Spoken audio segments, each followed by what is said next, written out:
race is going. As soon as everyone is locked on, they're able to say, okay, it's time to start the race, just because of where we are with time. So they're, anticipating, okay, how can we get these crews pulled in the fastest and locked in and ready to go so they're not waiting out here for too long? And then how fast can we start them?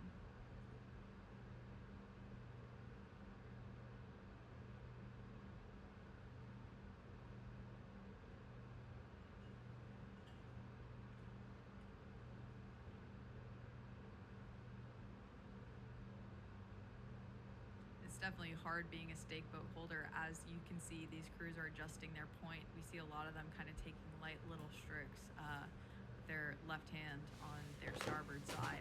And these stake boat holders are trying to pull them into alignment, right? So this, and we have a green flag, so we have alignment. That means that their bow balls are matched up pretty well. Let's see if they can hold their points. And we have a start.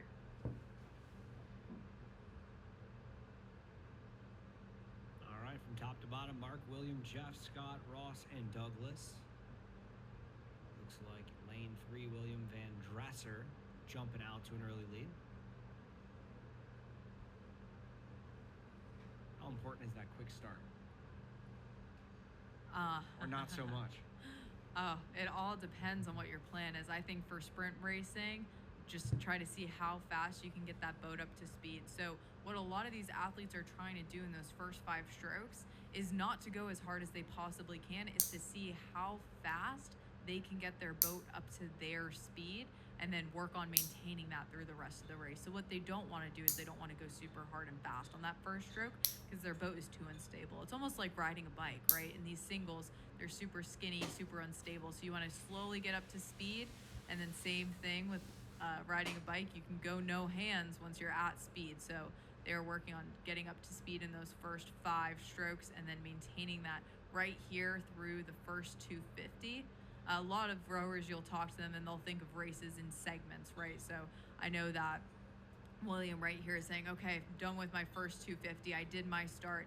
How can I approach the second 250 and make this my race?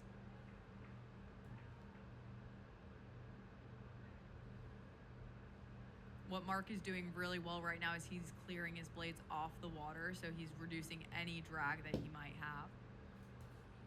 I believe that's William. William. Yes. But still continue. He is clearing his blades really nicely. I'm sure Mark is too. I just can't see Mark right now.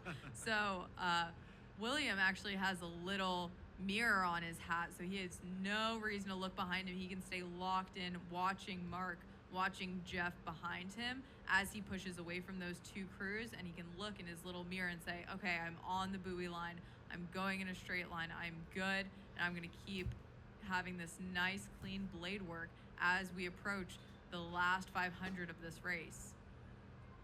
It's definitely going to be a race for second here as well with Mark and Jeff. So definitely watching these crews times as we have 3 heats. That'll make this super exciting.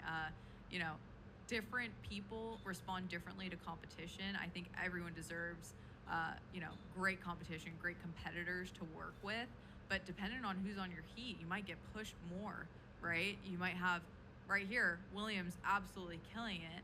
Maybe that's pushing Mark to go a little bit harder than he normally would, right? So great job for these crews for being great competitors and offering this opportunity to each other.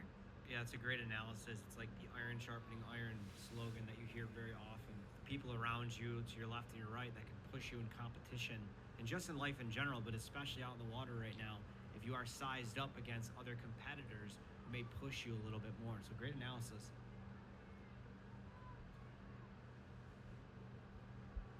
And their teammates are cheering them on.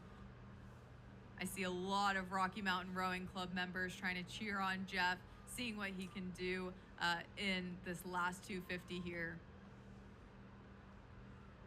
Well, this has been all William Van Dresser in the top spot. We can see him from our production tent right now.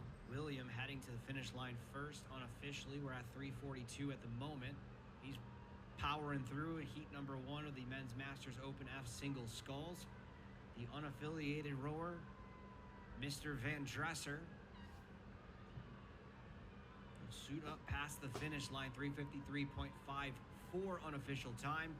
After William, we have lane 2, Mark Berkner, and lane 4, Jeff Bushy, followed by lane 7, Douglas Bolitho. 3:53, 15-second difference unofficially from first and second. That makes me curious to see what these next heats are going to look like and what those splits are going to look like between those crews. William definitely had the best race on the course, the best line, the best blade work. So kind of looking ahead and seeing what